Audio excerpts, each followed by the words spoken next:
Bonjour et bienvenue parmi les Digital Doers, le podcast de ceux qui font le e-commerce. Aujourd'hui, je suis ravi car nous recevons une figure emblématique de notre écosystème, Flore Fauconnier, qui a rejoint à la rentrée The Trace, un cabinet de conseil en stratégie e-commerce et marketplace, et qui avant couvrait l'actu e-commerce et retail pour le JDN et LSA. Aujourd'hui, si Flore est invitée sur le podcast des Digital Doers, c'est pour faire un bilan de l'année 2019, une spéciale Noël, et pour qu'on puisse ensemble évoquer les faits marquants de l'année qui vient de s'écouler et des grandes tendances qu'on a pu observer. Donc bonjour Flore, bienvenue. Bonjour Cyril, merci beaucoup de m'avoir invité. Ah, c'est un plaisir. Pour cet échange que nous avons un peu préparé, et toi plus que moi, on a listé une petite dizaine de points qui semblent être des points marquants dans l'actualité qu'on a observé sur les 12 derniers mois. Le premier d'entre eux, alors il n'y a pas un ordre, comment dire, il n'y a pas de hiérarchie par rapport aux points, c'est un peu ceux qui sont venus comme ça. Hein. Absolument. On va parler de social shopping, et plus particulièrement de social shopping ou selling en Occident, versus ce qu'on peut observer en Asie et plus particulièrement en Chine, où un acteur très connu s'appelle WeChat. Qu'est-ce que toi tu as observé sur cette année par rapport à ce sujet? Il me semble que effectivement 2019 c'était restera comme l'année qui a marqué le démarrage du commerce social en Occident.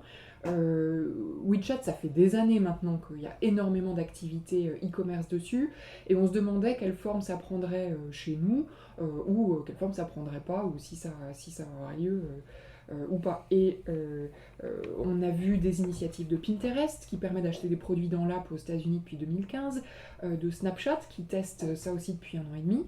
Mais là, en 2019, il y a une grosse accélération, et en particulier du côté d'Instagram.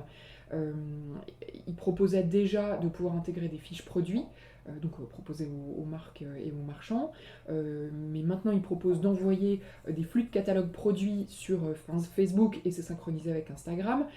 Donc au lieu En de fait, c'est le juste... back-office de Facebook qui sert à alimenter en fait, le front qui est Instagram. Ouais, mais c'est pas la même chose que pousser des références sur un modèle d'affiliation. Là, tu peux vraiment envoyer la totalité de ton catalogue. Et puis les tags se remplissent automatiquement. Et là, depuis le mois de mars aux États-Unis, il y a du paiement in-app avec une vingtaine d'annonceurs, donc Adidas, Nike, Uniqlo, Là, Dior, etc. mais c'est un modèle d'achat ou c'est un modèle de commercial, enfin Et de c'est pub? un modèle d'achat. Donc D'achat. en fait, donc quand tu cliques sur le tag, tu arrives sur une fiche produit, et alors qu'auparavant tu étais redirigé vers le site de la marque ou du marchand, maintenant tu réalises ton achat en restant dans l'environnement Instagram, donc tu conclus ta transaction auprès d'Instagram. L'avantage, c'est que le taux de transfo est bien meilleur, parce que du coup ça raccourcit le tunnel, tu perds pas des gens au moment où il faut sortir de l'app pour arriver sur un autre site. Donc ça, c'est ce que Instagram entre guillemets vend à ses partenaires marques. Par contre, les marques, elles perdent la phase de transaction et d'achat, puisque la transaction elle est réalisée auprès de Instagram, c'est-à-dire du groupe Facebook. Et c'est ça, en fait, il y a des passerelles qui se forment entre les différentes apps. On n'intègre pas, on peut pas, il n'y a pas des passerelles de vente entre En fait, Instagram et ailleurs. c'est un modèle de marketplace. Donc la marque devient un vendeur marketplace de Instagram. Donc après, Instagram garde une commission sur la vente. Ils ont même un service client qui permet de leur poser des questions après coup si besoin était.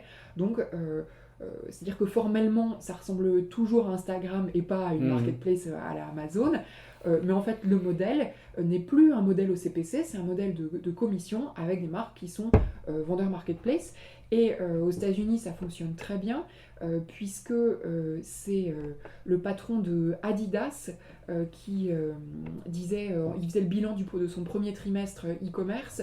La croissance de l'e-commerce, qui est normalement de plus 24%, avait bondi à 40%, et il a dit que les deux principaux leviers de cette croissance étaient les lancements de produits et la fonctionnalité de checkout d'Instagram.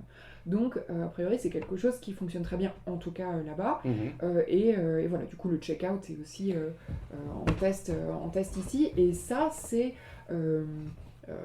voilà, Alors, la dimension sociale, enfin social shopping, est peut-être moins évidente que pour WeChat, mais c'est quand même un acteur très amont qui est là pour plutôt de la découverte de produits, puisque c'est du partage Ouais, bien d'images, sûr, ouais. où les utilisateurs ont déjà un rapport très fort aux marques, ils suivent énormément de Ouais. marques, et là, ils peuvent passer sur la phase d'achat. Donc c'est un acteur de la découverte de produits qui progresse sur la chaîne de valeur et qui se positionne à cet endroit-là. Est-ce que tu trouves que finalement, il y a une pertinence plus forte pour Instagram de proposer une activité de marketplace plutôt que dans Facebook, parce qu'il y a bien Facebook Marketplace, euh, où sur Facebook on suit ses amis, bon, un peu ses marques aussi, mais ses amis, ses connaissances, alors que sur Insta on est plus, oui on suit aussi les photos de ses amis, mais on suit beaucoup plus les marques et les tendances.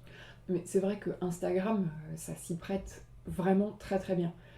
Après, Facebook aussi fait des tests. Alors, certes, il y a Facebook Marketplace qui commence à devenir B2C, y compris Mhm. en Europe. Là, Ouais, bien je sûr. pense qu'il y a des concessionnaires auto, donc voilà, ça prend aussi cette direction-là. Ce qui, je trouve très intéressant, c'est que là, ce checkout d'Instagram, et ben en fait, Facebook est en train de se le réapproprier et il y a des tests depuis le mois de septembre que fait Facebook sur des formats d'annonces qui sont achetables. Donc de la même façon, tu vois une pub pour un produit qui te Mhm. plaît, tu n'es pas redirigé T'achètes vers le site du directement. marchand, tu achètes au sein de la pub, Mhm. qui n'est donc pas une pub, mais qui est en fait une offre produit. Et ça, moi, je trouve qu'on pourrait très bien imaginer l'étape suivante, qui est que ce format, bon, déjà, sorte de test, passe en bêta, puis soit déployé, et ensuite soit déployé à Audience Network. Et Audience Network, une fois que tu as ces pubs achetables qui sont diffusées partout Mhm. sur le web, là, on n'est même plus dans le social commerce, c'est un genre d'e-commerce complètement décentralisé. Mhm. Donc, pour répondre à ta question entre Instagram et Facebook, euh, oui, je pense qu'en tant que destination, Instagram s'y prête mieux. Après, ils sont manifestement en train de tester des tas de choses et je pense que ça va donner lieu à surtout des tas de nouveaux canaux de distribution. Ouais. Il y a une vraie innovation qui se met en œuvre là-dessus. Et, et on en discutait avant l'enregistrement. Le social selling en Europe ou en Occident prendra probablement euh, des concepts qui ont été éprouvés en Chine avec WeChat, mais avec une singularité propre aux consommateurs européens qui est peut-être moins focus 100% de son temps sur son mobile, qui utilise encore des laptops. Voilà, il y a aussi cette singularité-là. On ne va pas voir arriver finalement un WeChat en Europe comme Oui, sous la même forme que ce qui existe en Chine.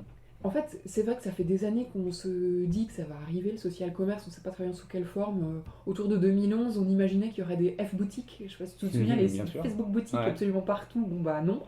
Euh, Puis on s'est dit, bon bah on va regarder comment ça se passe en Chine, on a imaginé qu'il y aurait des équivalents. Là en ce moment on parle beaucoup de super app, qui est le cas de WeChat, qui permet de faire des tas de choses. Et en Occident on voit des acteurs qui vont un peu dans cette direction. Euh, Jusqu'à il n'y a pas longtemps on disait une app égale rendre un service.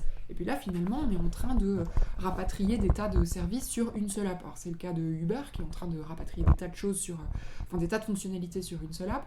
Peut-être que Instagram, Facebook, WhatsApp, Messenger, qui donc appartiennent, les quatre plateformes appartiennent à Facebook, pourraient se rapprocher. Il y a de plus en plus de panels qui sont mis en place. Alors, pour l'instant, plutôt d'un point de vue annonceur, donc back-office, mais ce qui pourrait avoir aussi du sens d'un point de vue utilisateur. D'ailleurs, entre parenthèses, WhatsApp pardon, aussi fait des tests en matière d'e-commerce, de paiement en Inde, de livraison de courses au Mexique. Donc les quatre plateformes de Facebook voilà, testent ce genre de modèle économique aussi.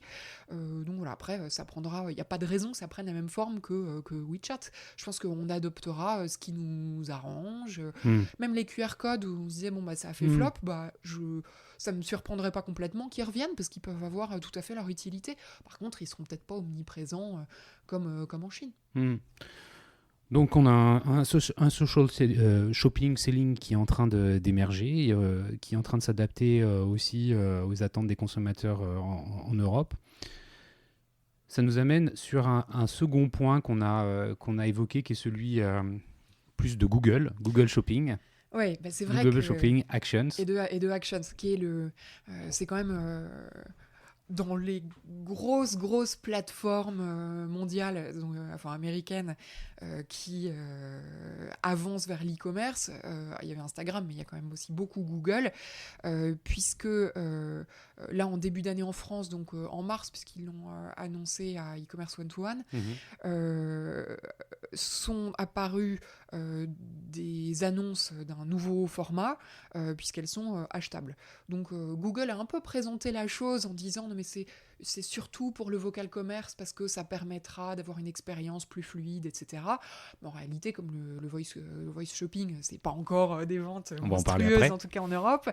La réalité, c'est que c'est beaucoup pour le desktop et pour le mobile. Et la conséquence de ces annonces qui sont un peu de la même façon que Instagram, tu vois apparaître un petit tag, une petite étiquette où tu peux acheter directement sur Google. Donc c'est à Google que tu donnes ton numéro de carte bancaire, ton adresse de livraison, et Donc c'est Google un opérateur intrinsèquement. de marketplace Voilà. totalement, qui a mis en place un service client. Donc c'est à lui que tu t'adresses en cas de besoin. La conséquence, c'est que ça transforme Google Shopping en marketplace. Quand tu vas maintenant sur Google Shopping, voilà, il y a un panier, les annonces achetables, elles apparaissent au sommet. Et au départ, tu avais Boulanger, Fnac Darty, Carrefour et Auchan. Maintenant, tu as des tas de gens parce que Google, alors ça c'est vrai pour la plupart toutes ces plateformes d'ailleurs, je pense, lui son intérêt c'est d'avoir un maximum de partenaires marchands, donc il n'y a pas de logique d'exclusivité, etc. Et maintenant il y en a beaucoup. Ils n'ont pas encore branché le food, ils n'ont pas encore broché le click and collect, mais Mais ça, j'imagine c'est qu'ils des étapes travaillent qui sur vont les deux. arriver. Mhm. En l'occurrence, c'est plutôt des apps qui ont du retard, donc on peut imaginer que ça va arriver. Et j'ai quelqu'un dans l'e-commerce aux États-Unis qui me disait que euh, Google Shopping, donc en version marketplace. Alors, aux États-Unis, Google avait déjà Google Express, qui était une sorte de marketplace, qui était au départ axé sur la livraison, qui est devenue une marketplace. Donc c'est vrai que ça avait déjà démarré en quelque sorte, tandis que chez nous, c'était uniquement un comparateur. Néanmoins, depuis le démarrage de ce programme Google Shopping Actions, et donc acheté avec Google, d'un point de vue consommateur, il me disait que pour certains marchands, c'était en quelques semaines devenu leur deuxième canal de vente online extérieure, après Amazon et devant eBay. Donc ça progresse. Donc ça veut dire Ça qu'il a progressé très vite. y a quand même, il y a quand même de l'attraction observée malgré la jeunesse de ce service. On peut s'attendre à voir arriver des tendances similaires en France. Est-ce que quelque part on est en mesure de se réjouir de voir un GAFA venir tailler des croupières à un autre GAFA qui est Amazon, de se dire bon, ça va peut-être remettre un peu d'équilibre dans un écosystème qui est détenu en grande partie en termes de volume par Amazon. On sait qu'Amazon c'est plus de 50% des achats aux États-Unis, donc quelque part un autre grand qui arrive. Est-ce qu'on a raison de s'en réjouir ou comment tu perçois la chose? Avant de s'en réjouir, on a besoin de savoir, et moi j'en sais rien, on va pouvoir commencer à poser la question au marchand, si effectivement ça fait des ventes ou pas. Moi, c'est la condition. Ouais, ça me surprendrait pas complètement qu'on soit un chouïa plus réticent, que ça prenne un petit peu plus de temps avant qu'on achète auprès de Google, parce que c'est quand même pas exactement la même démarche. Et puis on lui donne déjà beaucoup de choses, beaucoup d'infos, etc. Après, on peut imaginer que ça prenne un peu plus de temps qu'aux US, mais que ça démarre quand même. Est-ce qu'il faut se réjouir d'avoir... Est-ce que dans la pub, on se réjouit d'avoir un duopole Google-Facebook plutôt qu'un monopole ? J'ai l'impression que les conséquences sur le milieu sont en fait à peu près les mêmes. Moi, j'aimerais pas être une adtech en ce moment. À moins que j'ai une super idée, une super techno et que je me fasse racheter par l'un des deux. On va en parler après, mais Amazon rentre aussi sur le sujet de la tech, tu vois. Non, mais du coup, sur la question de est-ce qu'il vaut mieux avoir Amazon seul en gros concurrent ou Amazon plus Google, t'as pas de certitude. On a tellement envie de répondre qu'on préférerait avoir surtout un acteur de poids européen. Et en France, on a quand même beaucoup d'acteurs qui, en tant que marketplace, ont des poids très significatifs. Et en France, Amazon est moins dominant que dans d'autres gros marchés européens. Je sais pas répondre à ta question. Toi, t'en penses quoi ? J'ai envie de dire que, de façon générale, plus il y a de compétition, mieux c'est pour le consommateur. Et, quand on regarde aux États-Unis la position hégémonique d'Amazon, c'est-à-dire que, a priori, un consommateur américain, quand il a envie d'acheter quelque chose, il va sur Amazon. Quand il a besoin de chercher quelque chose, une information, il va sur Google.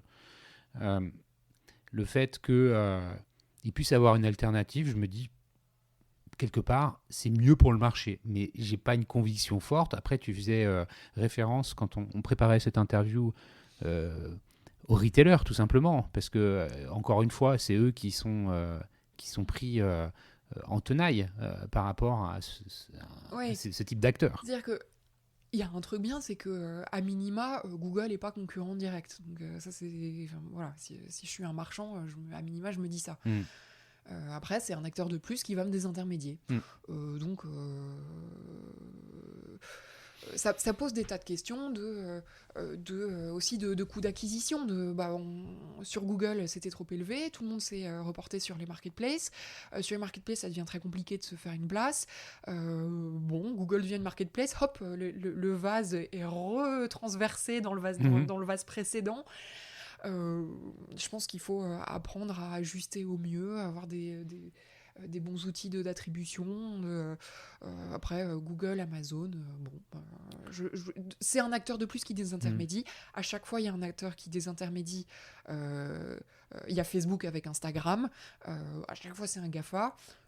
Voilà, c'est plus sur la question de la désintermédiation elle-même et du coup là où les retailers, pour pas se faire piquer trop de valeur, où est-ce que eux ils prennent leur valeur et où est-ce que voilà leur raison d'être. C'est un sujet qu'on va aborder un peu plus tard, mais effectivement la proposition de valeur elle est au centre de toute cette réflexion là et comment elle est portée et vendue. On parle de Google, on va rester sur Google.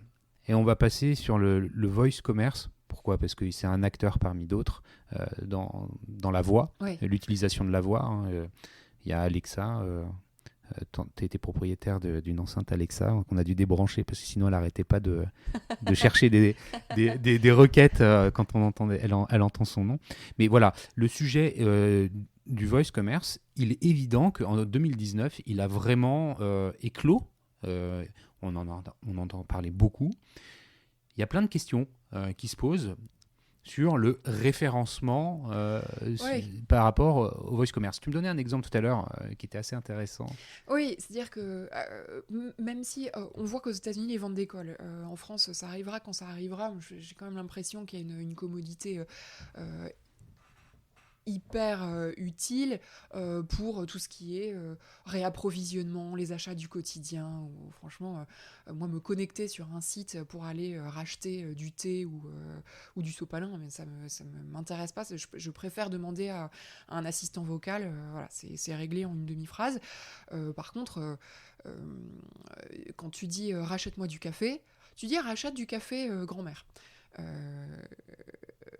Dans ce cas-là, tout se passe bien, il rachète du café grand-mère. Tu dis rachète-moi du café, il va regarder si tu en as déjà acheté avant, et dans ce cas-là, il te propose le même. Voire il te commande le même et il est le lendemain sur ton palier. Donc comme ça, c'est en minimal, c'est du 0 clic, quoi. Soit t'en as pas acheté avant, et dans ce cas-là, par exemple, si c'est Alexa, il va te proposer le produit Amazon's Choice. Donc c'est un espèce de label qui est pas du tout une MDD d'Amazon, mais qui est un genre de mix entre c'est très apprécié par les buveurs de café de ton quartier, on l'a disponible en stock et on saura te le livrer demain matin. Voilà. Mais toi, qu'est-ce que tu fais quand t'es un autre café Comment tu te positionnes ? Comment tu peux apparaître dans la liste de choix possibles ? Et même quand tu demandes à Alexa ou à Amazon Echo, je voudrais acheter du café, ils t'en proposent 3. Qu'est-ce que tu fais si t'es le 4e ? Donc en ligne, t'es le 4e, t'existes. Sur un ranking, t'existes. Sur Oura, sur qui tu veux. Sur Google, t'existes. En référencement vocal, on va pas se coltiner des pages et des pages. Donc on t'en propose 3. Qu'est-ce que tu fais quand t'es le 4e ? Voilà. Donc ça pose des tas de questions de référencement vocal. Des questions aussi d'identité vocale, parce que t'as des tas de retailers de marques dans certains cas quand elles sont très puissantes qui peuvent développer des applications vocales ou des skills dans le vocabulaire Alexa. Donc ça fait quand même des décennies qu'on se pose des questions d'image de marque et le plus souvent c'est très visuel. Ouais. Alors certes la question se pose pour les pubs radio, mais enfin, c'est quand même très le logo, la charte, etc.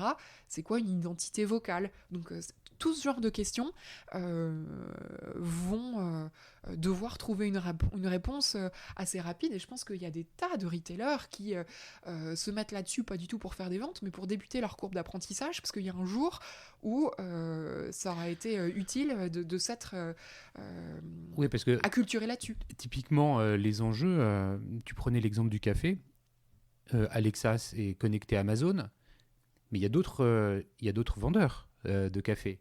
En France, il y a un acteur qui est assez connu qui s'appelle Maxi Coffee qui vend du café.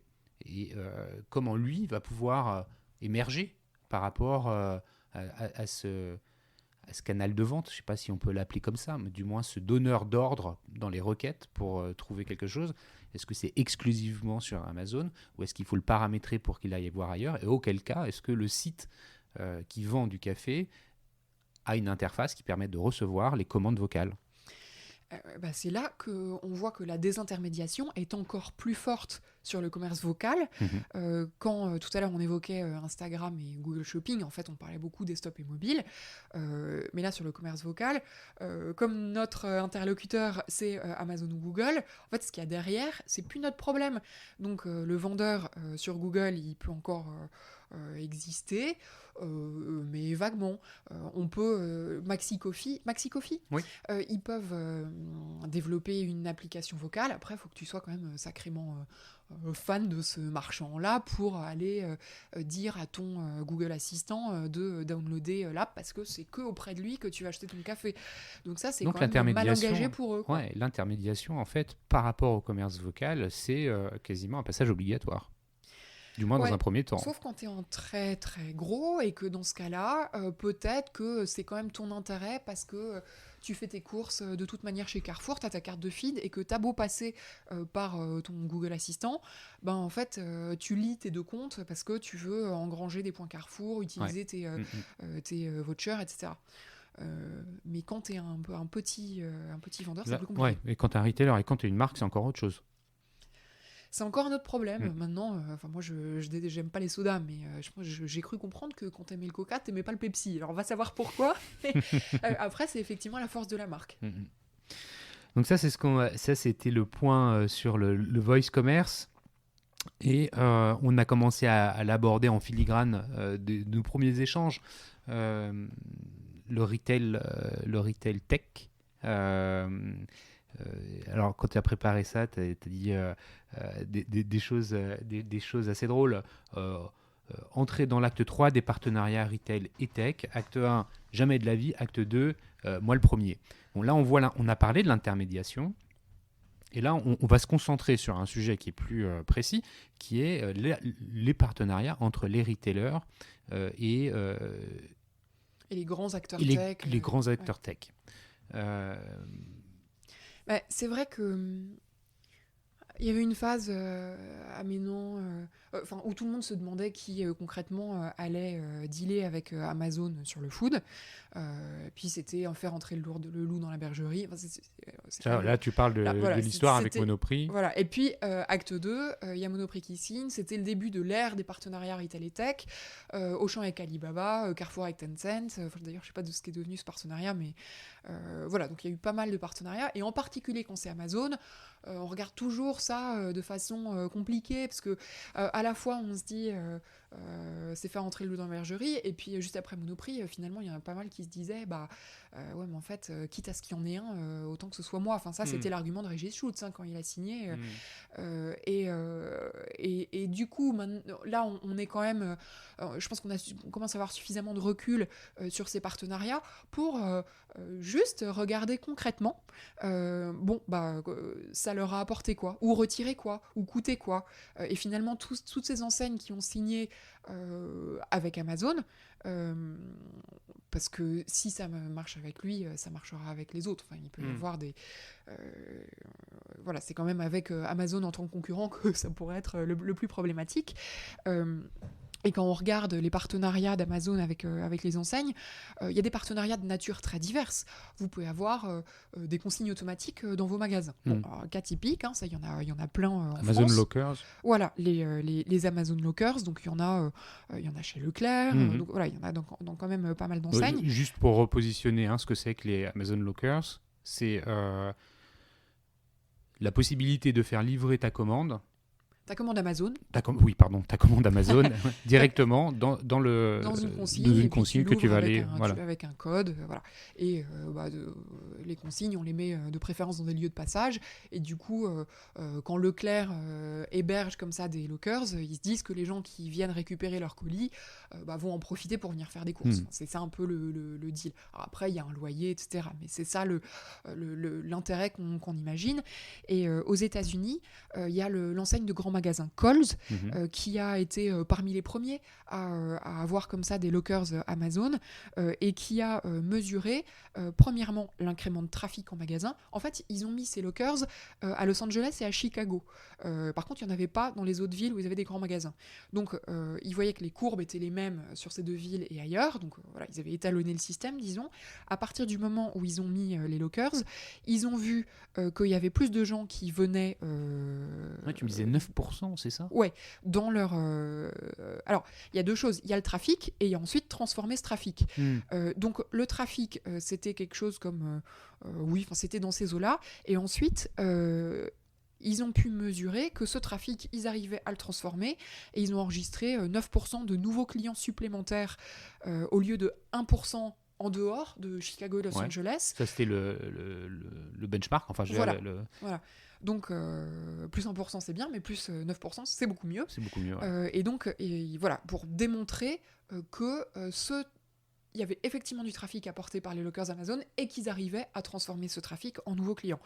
Donc, après, tout le monde n'y arrive pas forcément, mais c'est toujours bien d'avoir une enseigne qui, des chiffres, et une enseigne qui dit, non, mais en fait, ça peut fonctionner. Donc déjà, c'est une première chose. Après, il y a des partenariats d'autres natures. Par exemple, en France, on pense à Prime Now, au fait que Monoprix vend sur Prime Now, Lavinia vend sur Prime Now. Bio, donc ça, c'est bon. Donc c'est de la livraison sous 2 heures ou sous 1 heure, donc c'est du Ship from Store. Moi, de ce que je comprends en termes de vente apportée aux partenaires, c'est pas exactement éblouissant. Après, j'ai pas l'impression que les enseignes aient de regrets non plus. Par exemple, chez Lavinia, Édouard Marguin, il explique très volontiers combien ça a aidé l'organisation à se transformer et à se digitaliser et à revoir tous les process internes pour pouvoir faire du picking et mettre les bouteilles dans le bon casier extrêmement rapidement. Donc ça a une valeur énorme. C'est une valeur énorme que je vous invite à découvrir en écoutant le premier épisode des Digital Doers, qui est l'interview numéro 1 d'Édouard Marguin de Lavinia, qui explique exactement en détail ce que Flore vient de nous dire concernant la contribution de Prime Now à la digitalisation des process chez Lavinia. Puis c'est une super interview. C'est une super interview avec un super invité. Et puis il y a d'autres collaborations. Aux États-Unis, elles sont... on a beaucoup parlé de Best Buy. Oui, non, parce que l'origine de ce questionnement, c'est Toys R Us. Toys R Us qui avait totalement délégué son e-commerce à Amazon, qui avait plus de site. Voilà. Donc forcément, on ne parle pas de la même chose que des partenariats, ce qui se passe dans les partenariats aujourd'hui. C'est pour ça qu'il faut quand même regarder précisément. C'était parfaitement déséquilibré. Et typiquement Best Buy, qui allait pas bien et qui maintenant va super bien, a mis en place des tas de leviers pour ça, pas uniquement digitaux. Pour ce qui concerne le digital, pas uniquement avec Amazon, mais le partenariat avec Amazon était très intéressant, puisque Best Buy était en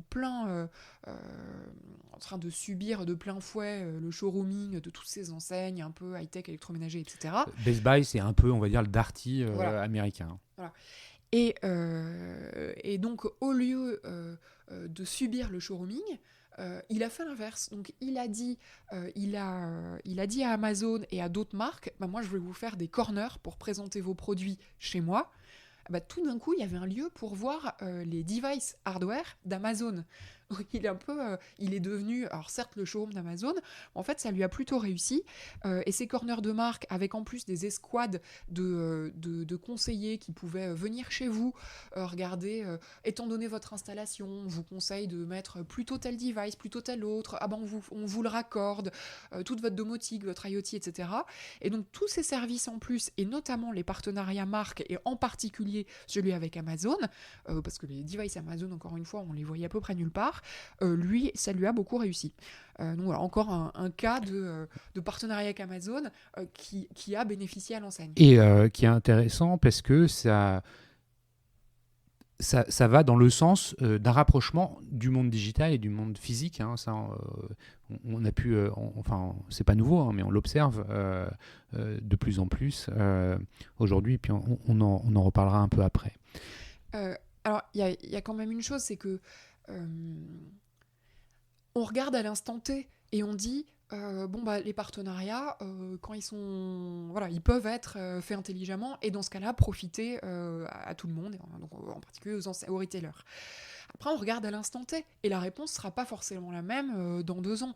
Et je dis ça parce que on parlait juste avant du voice commerce, et on n'a pas encore évoqué le mot data, mais c'est quand même super important dans toute la question de la désintermédiation. Bien sûr. Et qui plus est, avec la montée en puissance des outils d'intelligence artificielle, si jamais à la fin du partenariat on se dit c'était cool, mais là on n'a plus besoin l'un de l'autre, donc chacun repart de son côté, on peut séparer les datas comme les petites cuillères, mais sauf qu'on a aussi, donc je me mets du point de vue du retailer, appris aux algorithmes de machine learning de Amazon, Google, qui vous voulez en face. On leur a appris le secteur, on leur a appris à faire un assortiment, on leur a appris comment consommer les consommateurs, on leur a appris qu'avec les biscottes, on mangeait plus de la confiture que du Nutella. Donc ça, on repart pas avec.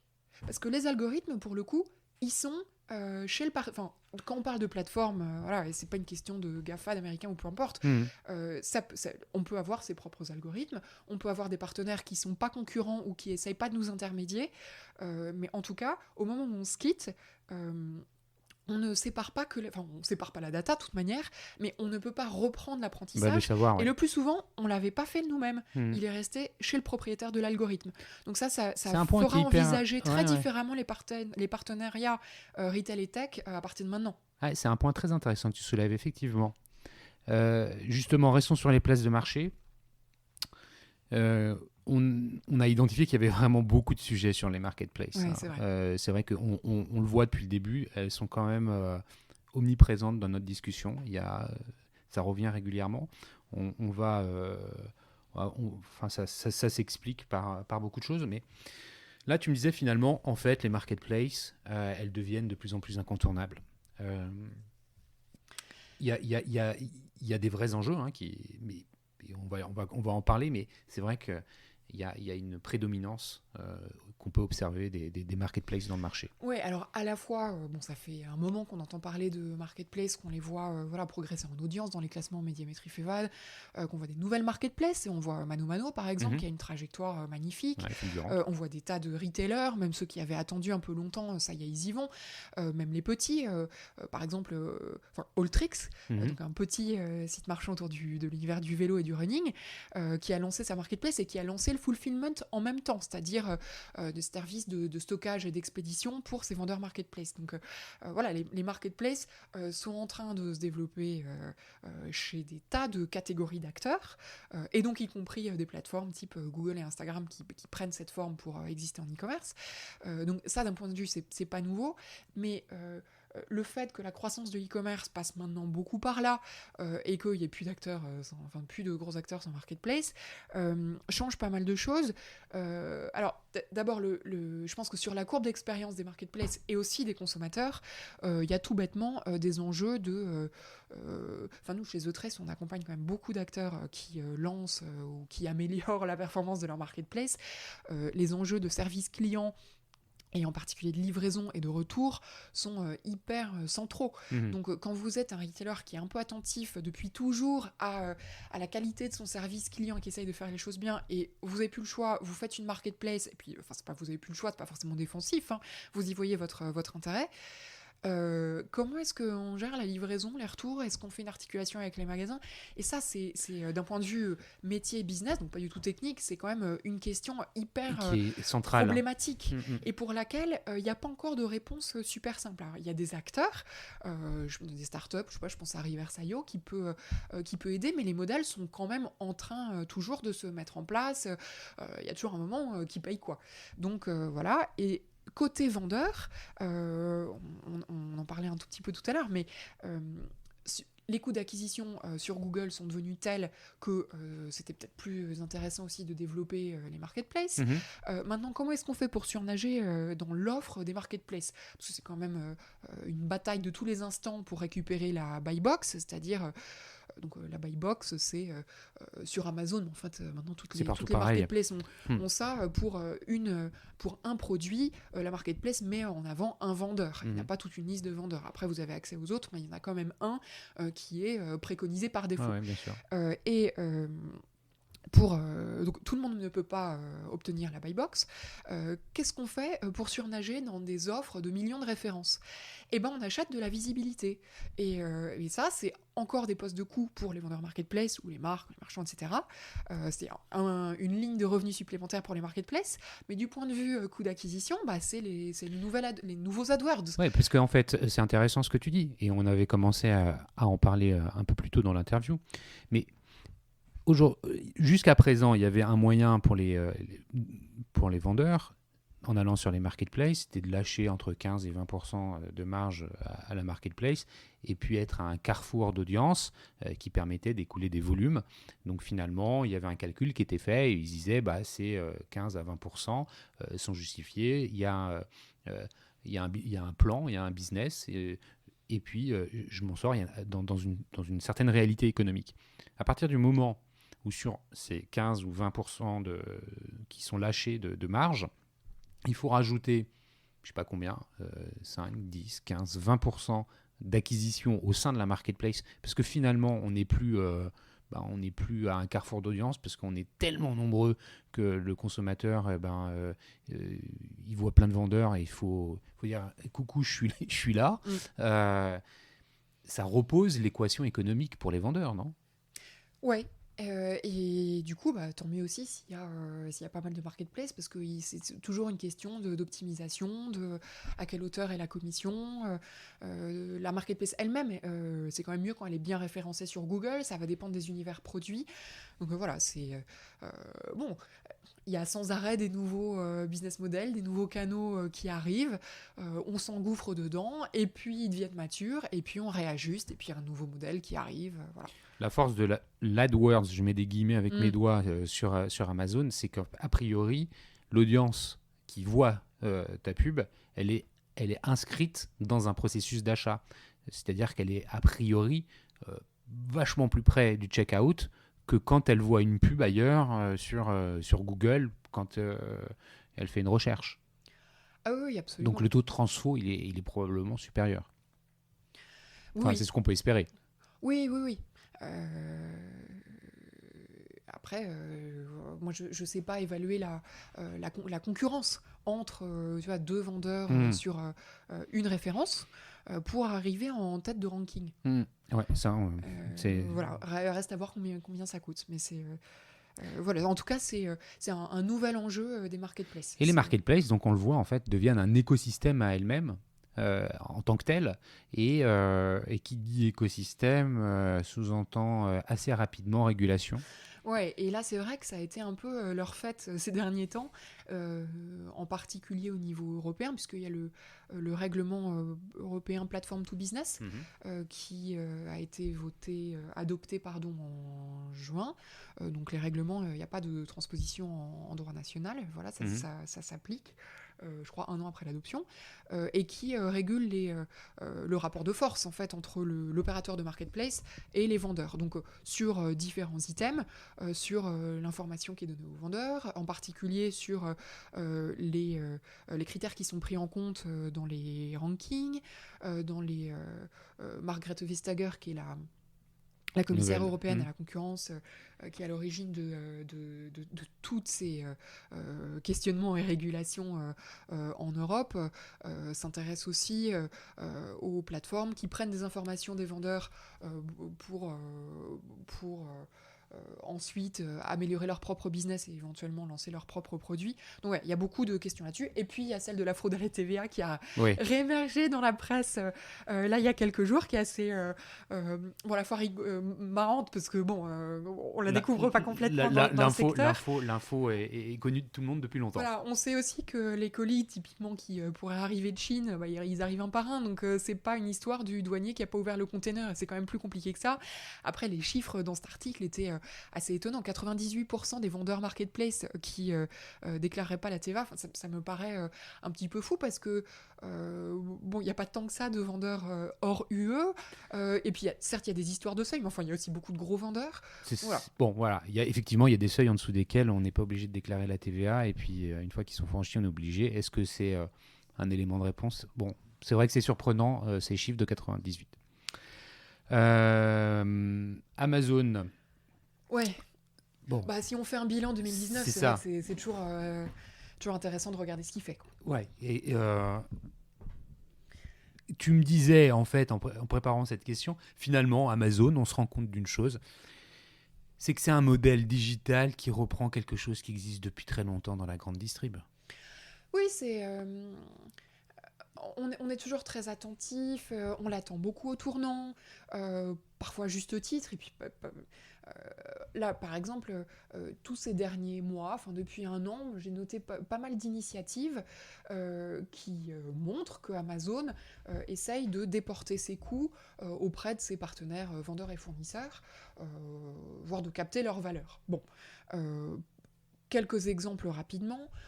Cet été, il a lancé Sold by Amazon, qui est un programme réservé aux vendeurs FBA, donc qui ont leur stock déporté chez lui, où en fait, ces vendeurs... c'est pour les marques qui sont en FBA.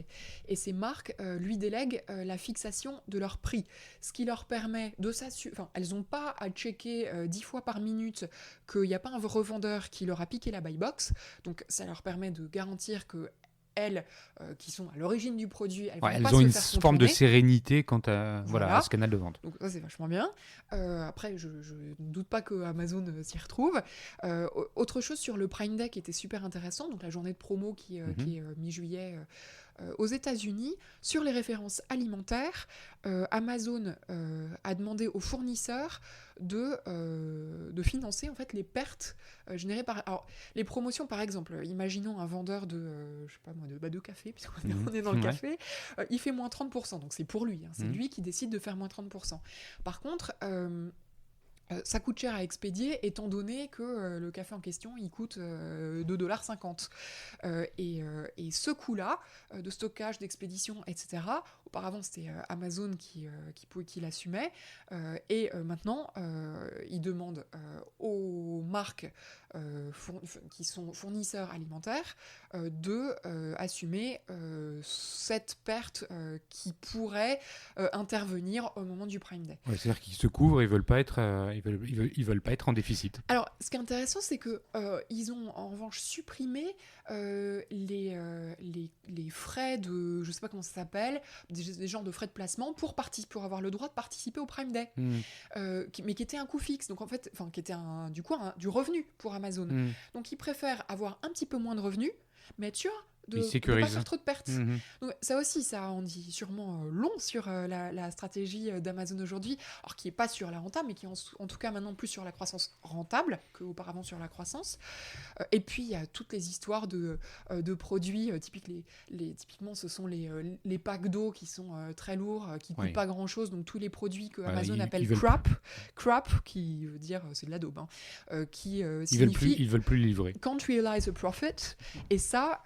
Amazon demande aux fournisseurs de les livrer directement. Donc voilà, Une chose intéressante aussi sur les marques propres. Amazon a créé beaucoup de marques propres. D'ailleurs, on l'attend beaucoup au tournant là-dessus en disant il va choper des infos à droite et à gauche de sa marketplace pour faire des produits eux-mêmes. Entre parenthèses, exactement comme font les distributeurs avec les Mais c'est là où tu fais le rapport entre les deux. Mais du coup, sur les marques propres, ce qui est intéressant, c'est que c'est pas grand-chose à l'échelle du volume d'affaires mondial d'Amazon. Enfin, c'est quelques milliards comparé à plus de 100. Donc, Amazon, en début d'année, a commencé à dire aux fabricants et aux marques partenaires qu'ils préféraient que ce soit la marque qui fabrique une marque exclusive pour Amazon. Et Amazon va arrêter de lancer de nouvelles marques propres. Il continue de développer les siennes, donc il préfère reporter sur son partenaire, donc là la marque, le coût de développement du produit, de la gamme, etc. Donc, et tous ces reports de coûts, on peut dire ça s'empile, ça fait beaucoup, Amazon le gros méchant, mais en fait, quand on regarde les distributeurs, je sais pas, les Intermarché, Leclerc, Carrefour, qui vous voulez, ça fait longtemps qu'ils ont commencé à refacturer des frais de placement, à déréférencer les petits fournisseurs de certains étals, à faire appel à la logistique des autres. Donc je pense pas qu'il faille se dire oh là là les gros méchants. Simplement, c'est intéressant de voir comment ça se met en place online, parce que évidemment c'est le premier à faire ça aussi du fait de sa domination, de son rapport de force vis-à-vis de ses partenaires. Et puis ça va être intéressant aussi de voir ce que font les autres marketplaces. Est-ce qu'elles s'en inspirent? Est-ce qu'elles se différencient en essayant de se positionner davantage sur l'empowerment des vendeurs? Quel type de service elles développent? Où est-ce qu'elles mettent le curseur des coûts, de la valeur? Donc voilà, même si c'est toujours la même chose, c'est quand même très différent. Et on va voir comment se positionnent les acteurs.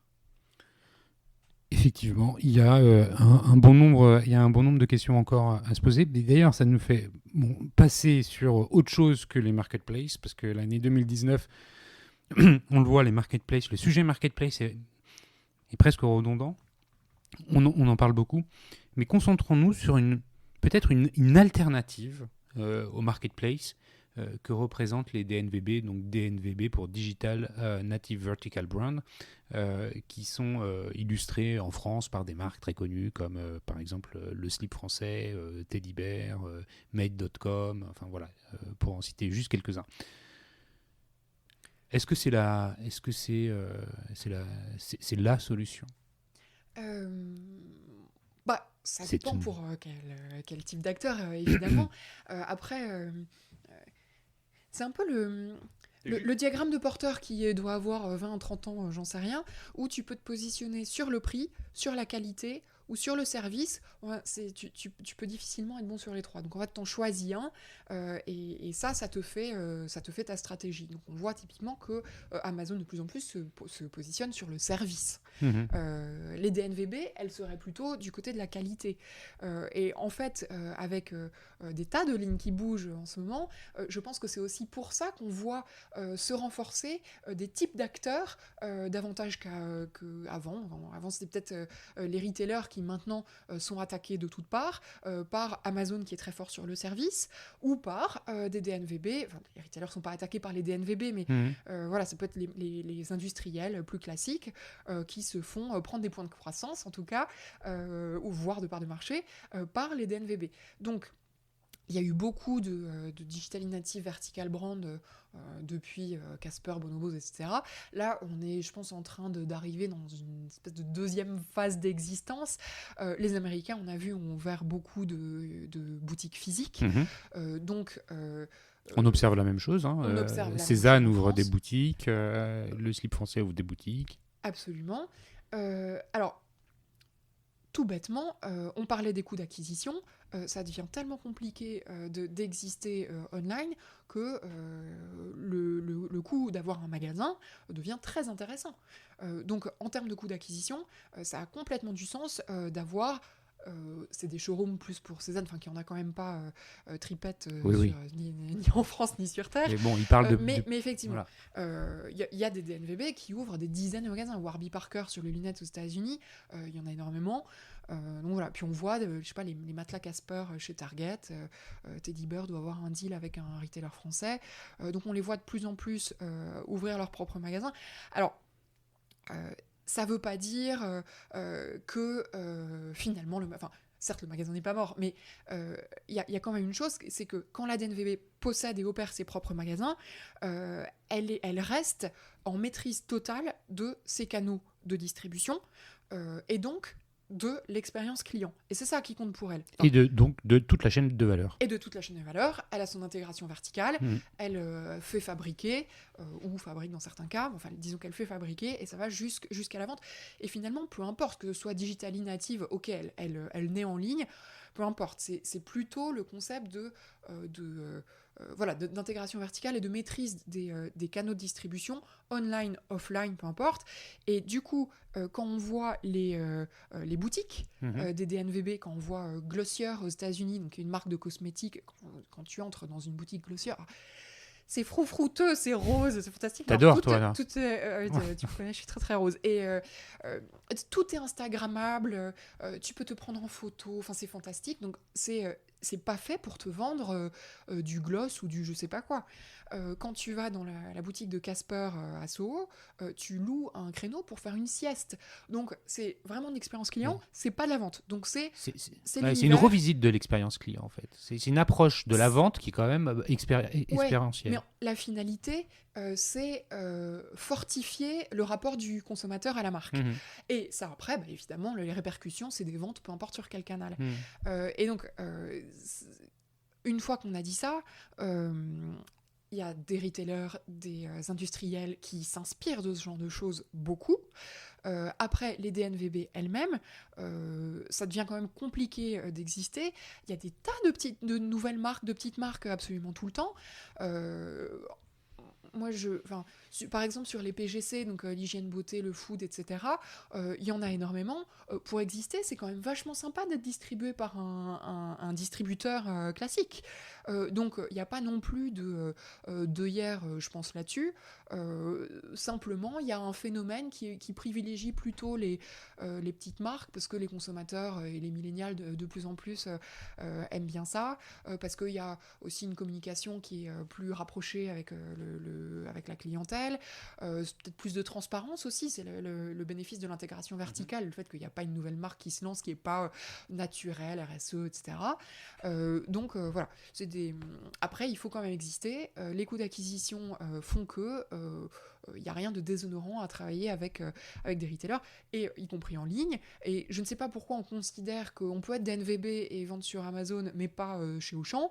Pour moi, c'est exactement la même chose. Et quand on voit, je sais pas, par exemple, Good Goût, donc les compotes bio là pour enfants, elles sont vendues sur Amazon, c'est une DNVB. Donc je pense que il faudra sans doute changer de terminologie. Il reste quelque chose à en tirer, mais les DNVB elles-mêmes sont en train de changer un peu de nature et de tactique. Ouais, c'est ça. Il ne faut pas s'inscrire dans un dogme, et puis finalement, il faut être pragmatique par rapport au marché et aller tirer du marché tout ce qu'on peut en tirer, quel que soit le canal de vente. Et s'adapter très vite, et c'est vrai que là, elles ont un avantage. Ouais. Elles ont aussi l'avantage d'être nées en ligne et d'avoir toute la data qui vient du web pour ajuster hyper rapidement et hyper finement leurs produits, leur marketing, toutes les étapes importantes de leur chaîne de valeur.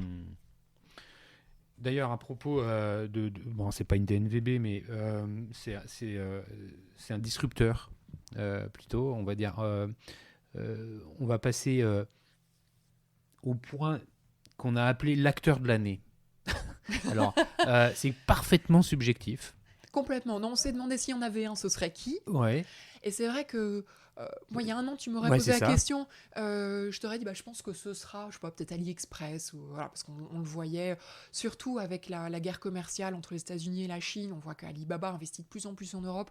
On voit le hub logistique à Liège. On voit que AliExpress, dans les pays d'Europe de l'Ouest, essaye de plus en plus de plugger des vendeurs marketplace locaux. Donc voilà, je ne sais pas du tout où en sont leurs chiffres et leur croissance en France. Je pense qu'ils se portent correctement.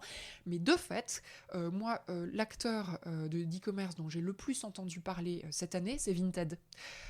Et pourtant, c'est pas trop mon domaine, je suis pas Vinted, très bonne, j'en vends rien. Voilà, enfin Vinted, c'est une application qui permet... J'en ai entendu parler sans arrêt. Oui, et puis bon, ils ont quand même beaucoup communiqué dessus aussi. Vinted, c'est une app qui permet à tout à chacun de prendre en photo un vêtement, qu'on possède et de le mettre en vente très facilement, puisque l'UX est bien calculé, est bien faite, directement en vente sur la plateforme. Et donc, on peut racheter aussi des vêtements d'occasion sur cette plateforme. La question que tu posais, et c'est vrai, comment ça se fait que c'est Vinted qui a ramassé la donne ? Bah, la première réponse, c'est que bizarrement, en quelque sorte, aux États-Unis aussi, les acteurs qui ont pris une part de marché énorme sur ce créneau, il y avait déjà des acteurs desktop pour la revente, pour le C2C de mode, etc., pour revendre des vêtements, il y en avait des tas. Enfin, il y a évidemment eBay et Le Bon Coin, il y a peut-être Vite Dressing, bon, il y a aux États-Unis, il y a Craigslist, enfin, il y a des tas de choses qui existent. Et ben, les acteurs qui se sont lancés directement sur le mobile avec une app, comme tu l'as dit, super bien fichue, ont écrasé tout le reste. Alors, je n'enterre pas Le Bon Coin du tout, ni faut eBay. pas aller trop vite. Non, mais c'est vrai que c'est assez bluffant comment ils ont capté tout le monde. Alors, après, il y a toujours un effet de masse qui est une espèce de primo leader qui est encore plus forte dans les marketplaces. Alors, même si c'est des activités bifaces où il faut les vendeurs et les acheteurs, bah là sur Vinted, coup de bol, c'est les mêmes. C'est souvent avec l'argent qu'on a retiré de la revente d'une pièce qu'on en rachète une autre, éventuellement sur Vinted. Donc c'est vrai que ça permet d'accélérer l'atteinte de cette masse critique qui fait que le réseau devient intéressant encore pour d'autres. Après, voilà, Comment les marques, elles s'approprient ce sujet ? Le sujet de la seconde main, je pense que c'est vrai que ça leur a redonné un petit coup de boost parce que quand elles voient les volumes de leurs fringues qui se retrouvent sur Vinted, je pense que ça les fait un petit peu flipper. Et moi, j'ai vu une initiative super intéressante chez Camailleux qui a pris... Il y a des technos de revente entre particuliers. Place to Swap. Donc Place to Swap, c'est celui qu'a pris Camailleux. Il y a Disruptal, il y a différentes technos. Et ce qu'a fait Place to Swap avec Camailleux, c'est super intéressant parce que ça implique les magasins. Donc, quand vous revendez un vêtement, en fait, vous le déposez, vous regardez dans quel magasin vous pouvez le déposer, et l'acheteuse, en l'occurrence, va le récupérer aussi dans le magasin. Donc, ça ne bypasse pas le magasin. Au contraire, ça apporte du trafic en magasin. Donc, voilà, super malin. Bon. Eh ben, ça, c'était l'acteur de l'année. On va aborder le dernier sujet qu'on avait envie de partager avec vous. C'est celui du RSE. Hein. Tu as commencé à l'évoquer, année Greta Thunberg. Presque trop. Hein. Le Times la met en personnalité de l'année. La première fois qu'une personnalité si jeune, je crois. Tu me dis aussi, c'était vraiment un sujet qu'on sent présent, entre autres à la Nuit des Favoris qui vient d'avoir lieu. Il y a un prix spécial. Absolument. Il y a eu le favori du site éco-responsable. Nathalie Bala a beaucoup évoqué le sujet pendant son speech d'introduction. Donc voilà, Anne et Greta Thunberg et tout ce qu'on veut.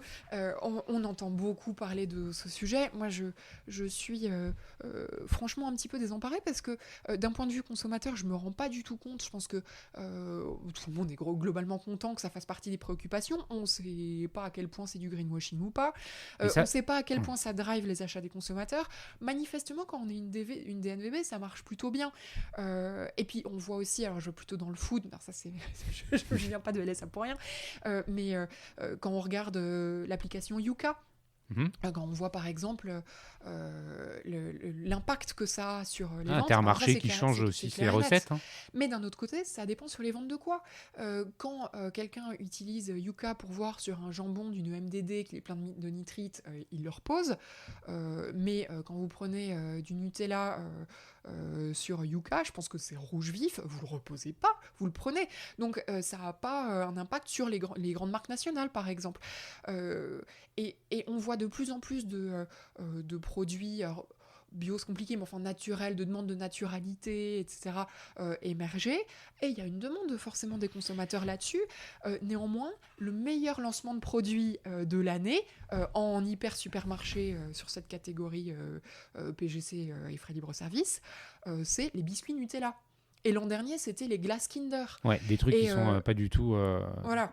Et le numéro 2, c'est 3 fois plus petit en chiffre d'affaires les 3 semaines qui suivent le lancement. C'est les couches naturelles Pampers Harmonie. Donc, c'est quand même pas le même niveau. Mais donc, en les fait, deux cohabitent. Ouais, alors là, tu illustres le sujet au travers de la grande distribution, du food, de la food. Il y a quand même des tendances qu'on observe. Il y a une prise de conscience. On l'évoquait. Il y a une prise de conscience citoyenne. Alors, dans quelle mesure elle va se retrouver elle va être transposée dans une prise de conscience de consommateur. Je pense que l'effet canicule de cet été a contribué à renforcer cette prise de conscience citoyenne. Il est vrai que le consommateur, il est un peu schizophrène. Il n'est pas toujours cohérent par rapport à lui, citoyen, et lui, consommateur. On peut observer qu'il est demandeur de processus éco-responsable et en même temps, il a envie d'être livré dans l'heure qui suit. Et dans quelle mesure ces exigences de livraison sont compatibles avec une volonté de voir quelque chose d'éco-responsable. C'est pas toujours évident.